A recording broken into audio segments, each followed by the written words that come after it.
de um aparato criminoso de monitoramento durante o governo anterior.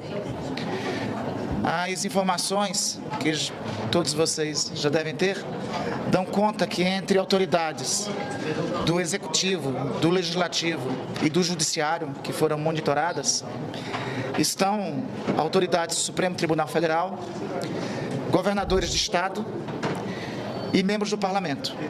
Gente, eles monitoraram até o Reinaldo Azevedo e outras jornalistas. Esse pessoal é doente da cabeça, eles têm probleminha, gente. Não é possível. Os caras... Reinaldo Azevedo. Gente, o pessoal é muito doido, Reinaldo Azevedo. Ficaram monitorando a vida do cara. Que bizarro, bizarro. Entre os monitorados do parlamento encontram-se aliados, próprios aliados do governo anterior. Eles são tão doentes que eles monitoravam eles próprios pra ver se não tava traindo. Gente. Olha, quando uma pessoa ela desconfia dos seus próprios pares, é porque ela não é confiável, entende? A pessoa ela é tão má, mas ela é tão má que ela não confia em ninguém. Ela não confia nem naqueles que dizem estar com ela. Porque ela não é confiável. É simples assim, entendeu? E, sobretudo, o núcleo dirigente da então CPI da Covid. Essas informações desta operação do dia de hoje da Polícia Federal só confirmam o que nós anteriormente apenas denunciávamos. Durante o período anterior se montou um aparato repressivo com a intenção clara de romper o Estado democrático de direito e que entre gravíssimos crimes cometidos estava a violação da intimidade privada de opositores do governo. Isso também só reafirma que o que tenho dito frequentemente, a eleição do presidente Lula, mais do que a eleição de um candidato em um pleito presidencial, foi um movimento de salvação da democracia brasileira. O fato dos dirigentes da CPI da Covid terem sido monitorados, além de mim, dos colegas senadores Renan Calheiros e Omar Aziz, só traz também à cena um caráter trágico. Enquanto brasileiros morriam, o governo anterior, ao invés de se preocupar em comprar Ana Jaqueline, querida, muito obrigado. Perseguir e monitorar os adversários políticos do regime. Além disso, as revelações também se revertem agora com a liberação do sigilo das investigações. As revelações que temos revertem de uma gravidade cada vez maior. Existia uma sintonia fina entre a atuação do Gabinete do Ódio contra os membros da CPI da Covid. Gente, vocês conhecem aquele youtuber Kim Paim? Gente, os caras, eles se baseavam até no Kim Paim pra fazer as coisas. Gente, é bizarro. Então esses youtubers todos deles estavam ligados com o governo. O que eles atacaram agora o Lula, dizendo que o Lula pagava gente no YouTube pra fazer as coisas, eles atacaram desse jeito porque, na verdade, a verdade é o contrário. Os youtubers é que estavam ligados a eles, entendeu? E a atuação do aparato do Estado brasileiro, do aparato da Agência Brasileira de Inteligência. Chama a atenção de todos às páginas 164 e 165 do relatório da Polícia Federal, que ilustram o que estou dizendo. Lembrando que o Kim Paim não mora no Brasil, tá? Ele mora, se não me engano, na Austrália. Tá? Acho que ele já tá pra lá, que é pra não ser preso mesmo. Entre os monitoramentos de mim, de parlamentares que dirigiam a CPI da Covid e dos assessores, se teve o monitoramento do chefe do meu escritório em Macapá, o professor Charles Chelala. Nas páginas do relatório, lá é descrito exatamente o seguinte: não tendo sido possível encontrar qualquer coisa que desabonasse ou que nos atacasse, eles se dedicaram à produção de uma fake news, que na época foi amplamente veiculada e chegou várias vezes a estar nos trend topics do Twitter, alegando um eventual crime ao professor Charles Chelala, de forma que pudesse nos envolver. Nós estamos... Queridos, olha que surpresa boa, o Zé Ataíde Olha, o Zé Ataíde disse que mandou R$ 100 no Pix hoje. Nossa, querido, muito obrigado. Muito, muito, muito, muito obrigado, tá? Muito obrigado. Eu quero agradecer também ao Chagas Neto, que é uma pessoa também que já deu várias vezes contribuições generosas pra live. Muito obrigado. E tô agradecendo aqui o Zé Ataíde. Um grande beijo, querido. Muito obrigado pela tua generosa doação. Muito obrigado mesmo, querido. Estamos então diante do que eu considero que é o mais Gente, coloquem um monte de coraçõezinhos aí, tá bom? Pra todas essas pessoas que ajudam a live, por favor, deixem tudo vermelhinho, por favor. grave crime contra as instituições democráticas brasileiras e o maior aparato de espionagem contra a vida privada de cidadãos que se tem notícia na história nacional. E repito, esses fatos de hoje, a revelação do relatório, só dá conta que a democracia brasileira não esteve simplesmente sob ameaça no período anterior. O aparato democrático foi rompido. O aparelho do Estado foi utilizado para monitorar cidadãos e para tentar intimidar a oposição ao regime anterior. E mais e além disso, a continuação do regime anterior representaria, por tudo que nós já sabemos, a ruptura em definitivo da democracia brasileira. Eu creio que as revelações do dia de hoje são, sobretudo, pedagógicas, para que os brasileiros sempre lembrem do que ocorreu no país entre 2019... Eu não sei aqui, esse Val Marcos End, ele fez uma piada tão ridícula aqui, né? Tão puta preconceituosa. Eu não sei como esse pessoal ainda tá nessa, né, velho? Puta bagulho besta. 2022. E, sobretudo, que a sociedade brasileira esteja atenta para que isso não ocorra. Quanto às investigações, eu espero que elas ocorram com a tranquilidade necessária, sendo garantido o direito à ampla defesa e contraditório a todos os acusados, mas um crime dessa gravidade não pode deixar de ser apurado com o rigor necessário e punido com o rigor que o Estado democrático de direito assim pede. Vocês já avaliam alguma frente jurídica, alguma providência concreta, enquanto núcleo também da CPI, algo em conjunto, por exemplo? Eu conversei hoje com a senadora Mara Aziz, nós só vamos acompanhar as investigações, o desdobramento das investigações, como vocês... A Maria Inês fala assim, Vitor, o Barba Ruiva participou do dia 8 de janeiro e está no Brasil. Eu não tenho essa informação, tá, querida? Se você tiver algum vídeo dele participando, eu te agradeço. O que eu sei é que o Didi parece que esteve lá. Mas o Didi não mora no Brasil, tá nos Estados Unidos, por isso que ele não foi pego ainda, tá? Mas sobre o Barba Ruiva eu não tô sabendo, tá, querida? Vocês podem ver com a abertura do sigilo das investigações no dia de hoje, pode também perceber que os que monitoraram fracassaram. Tamo junto, Irineu, querido. Um grande beijo pra você, pra sua família. Um grande beijo, Irineu. Obrigado, viu? Tamo junto. Em suas ações de tentar encontrar algo que atentasse contra a reputação da cúpula dirigente da CPI da Covid. Repito, isso só mostra o quanto grave foi o que ocorreu. Enquanto brasileiros estavam morrendo por conta da pandemia, o governo de então, ao invés de comprar uma vacina, se dedicava a utilizar o aparato do Estado contra os opositores e contra aqueles que queriam investigação, contra aqueles que defendiam a vacina. Olha, o nosso querido Paulo Ricardo, do Visão Caleidoscópica, do canal Visão Caleidoscópica, entrem lá, se inscrevam. Ele falou assim, fala Vitor, toda vez que ouço Randolph, fico triste porque meu estado elegeu o Flavinho Diarreia. Não é fácil, cara. Mas vejo com esperança políticos como ele, exatamente. O Randolph é um cara guerreiro, né, desde sempre, né, cara. Ele é diferenciado, ele é inteligente, né. A vacina naquele momento.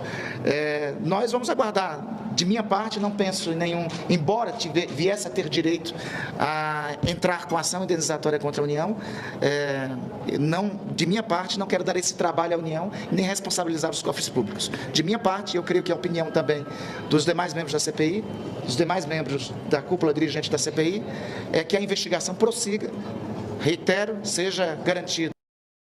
Olha, isso é uma coisa interessante que ele falou, tá?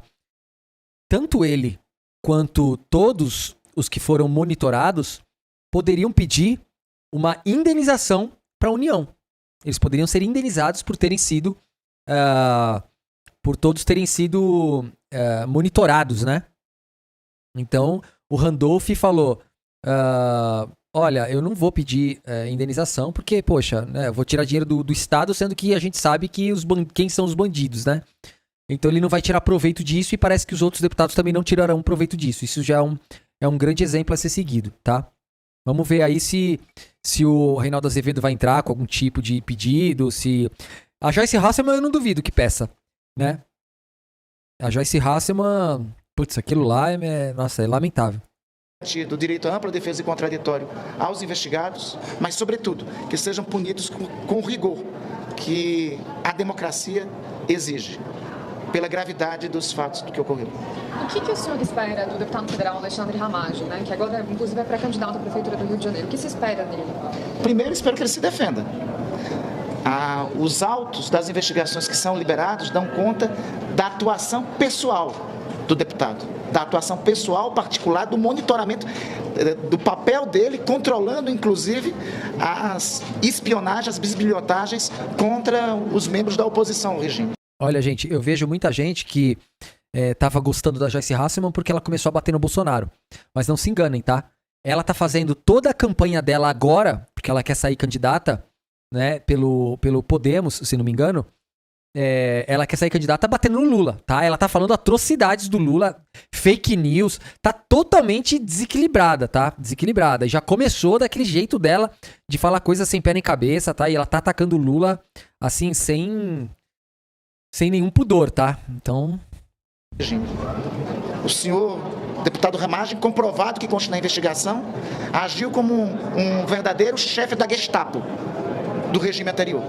Um chefe de um aparato investigativo ilegal. Eu espero que ele possa, diante da gravidade das acusações que pesam sobre ele e diante do amplo material probatório que está, mas eu espero que ele, assegurado direito à ampla defesa e contraditório, possa investigar.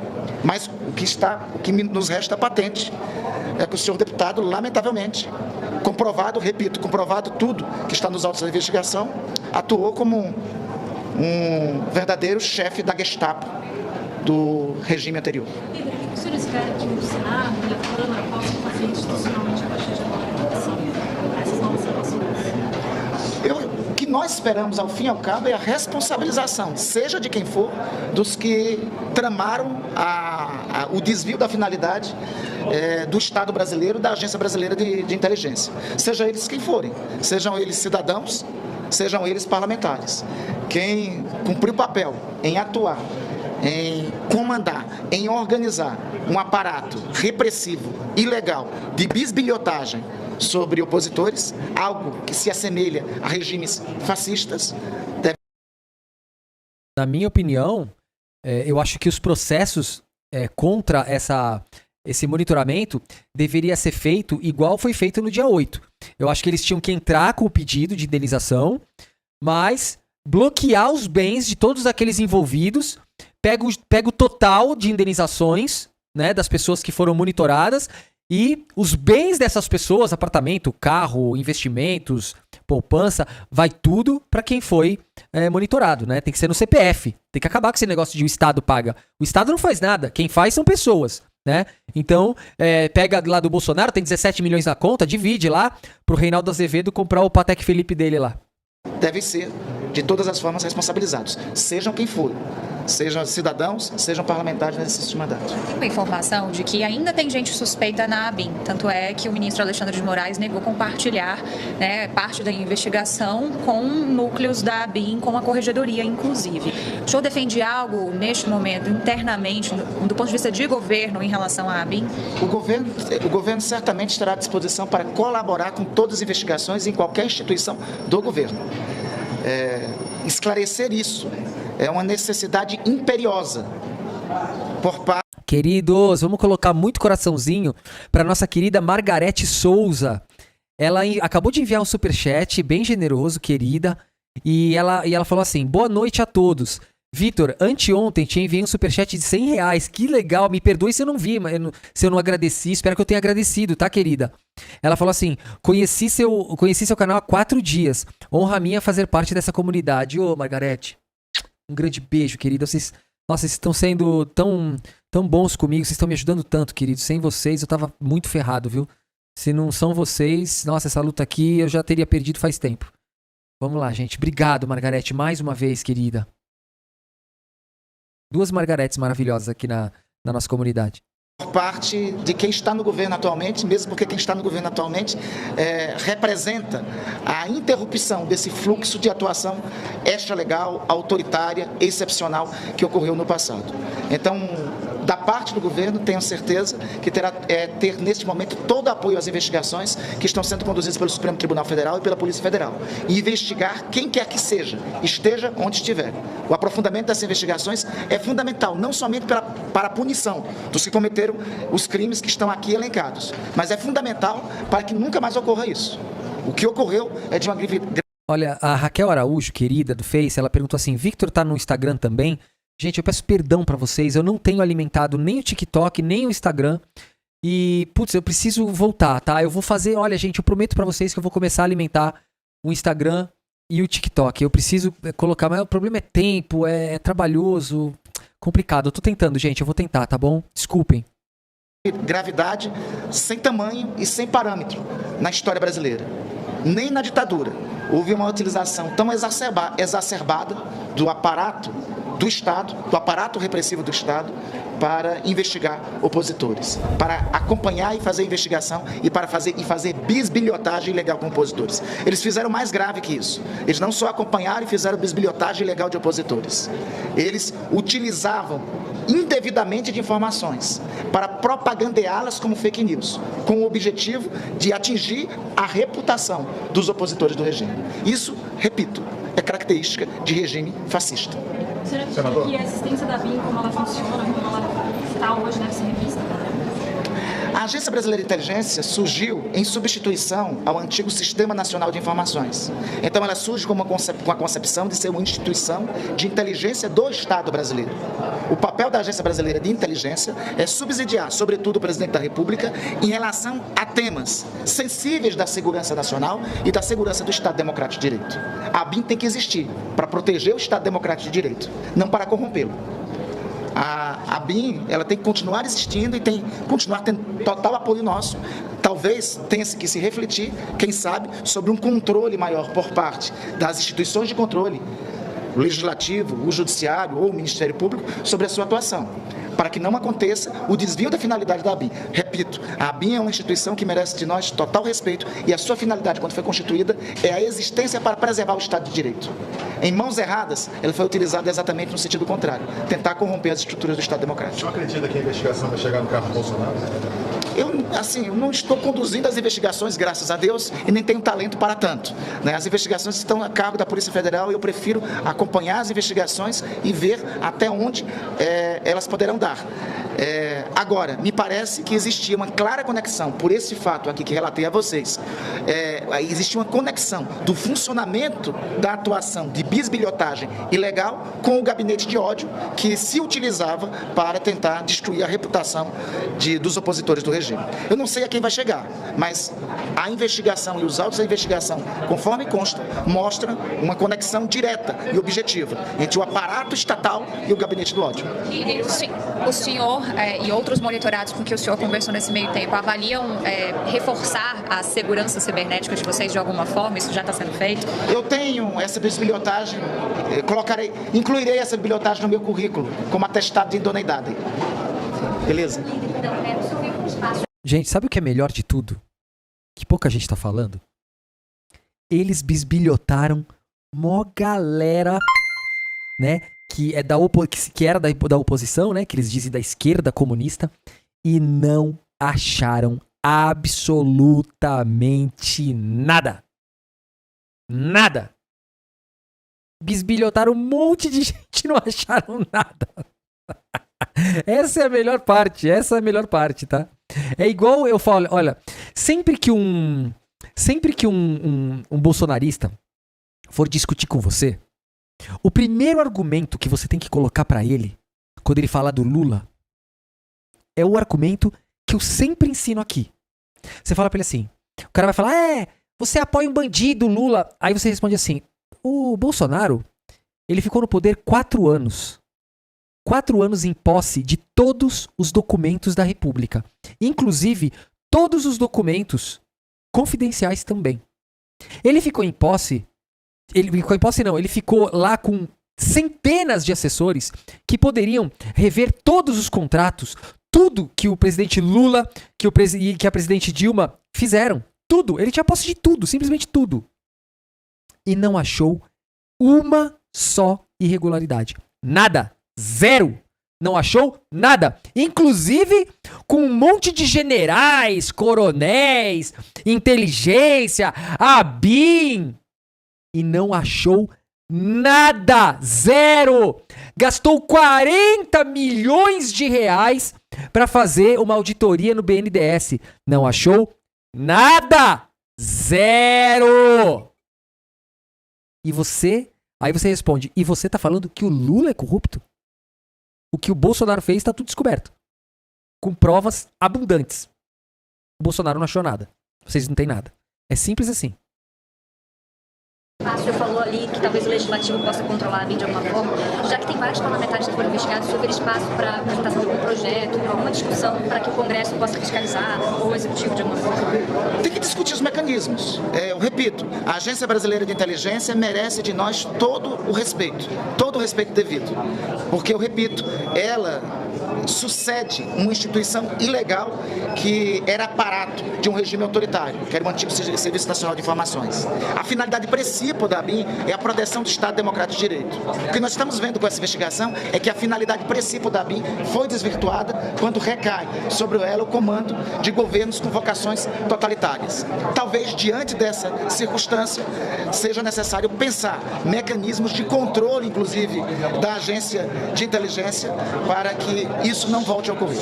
E o papel do general Augusto Heleno, chefe do GSI? Me parece inevitável o envolvimento do general.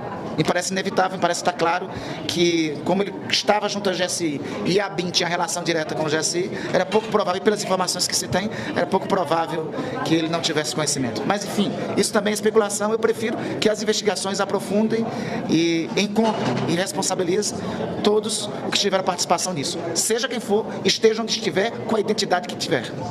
Senador, a gente pode falar de outros temas. O senhor estava na reunião de líderes, pois certo?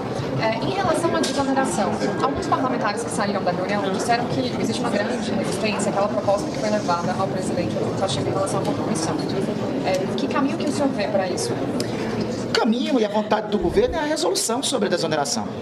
A primeira tentativa que se fez com a medida provisória sobre PIS e COFINS era nesse sentido. Respeitamos a decisão do Congresso Nacional, do presidente Rodrigo, na devolução da medida provisória. O governo continua se dedicando a trabalhar pela resolução. O relatório que virá a ser apresentado pelo senador Wagner constará todas as iniciativas que foram apresentadas pelo Senado. Constará também corte de despesas para dar conta da necessidade da desoneração. Só que o conjunto dessas medidas, ainda no cálculo da Receita e da Fazenda, é insuficiente para dar conta da cobertura. Existe uma cobertura que em alguns cálculos vai de 17, em outros vai para 26 bilhões de reais. Pela decisão do Supremo Tribunal Federal de cumprimento da Lei de Responsabilidade Fiscal, deve ser apontado pelo Congresso a fonte respectiva para cobrir toda a despesa gerada pela desoneração. É com base nisso que a Fazenda está se dedicando a buscar fontes. Mas o presidente Pacheco tinha dito que poderia ter só um projeto o suficiente para 2020. Bom, aqui acho que ele já vai falar de outros assuntos, vamos passar para frente.